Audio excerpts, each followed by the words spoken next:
ఆత్మీయ మిత్రులందరికీ కూడా నమస్కారం. తప్పుడు పనులు చేసేవారితోనైనా స్నేహం చేయొచ్చు కానీ, తప్పుడు మనసున్న వారితో ఎప్పుడూ సావాసం చేయకూడదు. ఎందుకంటే, తప్పుడు పనులు చేసేవాడు ఎప్పటికైనా మారతాడు. తప్పుడు పనులు చేసేవాడు తనకే నష్టం కలిగించుకుంటాడు. కానీ, తప్పుడు మనసున్నవాడు ఇతరులకు ఇబ్బంది కలిగిస్తాడు. ఇతరులపై తప్పుడు సమాచారాన్ని ఇస్తాడు. ఇతరులపై బురద జల్లుతాడు. ఇతరులపై పగపడతాడు. ఇతరులు ఎప్పుడూ నాశనం కావాలని చూస్తాడు.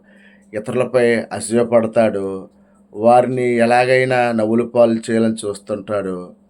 వారికి నష్టం కలగాలని కొంతమందితో చేయి కలిపి మనకు నష్టం కలిగించవచ్చు. అలా తప్పుడు మనసున్నవారు సమాజానికి ప్రమాదం. తప్పుడు పనులు చేసేవారు ఎప్పటికైనా తమ తప్పును తెలుసుకొని మారే అవకాశం ఉన్నది. కానీ తప్పుడు మనసున్నవాడు చాలా డేంజర్. జాగ్రత్త.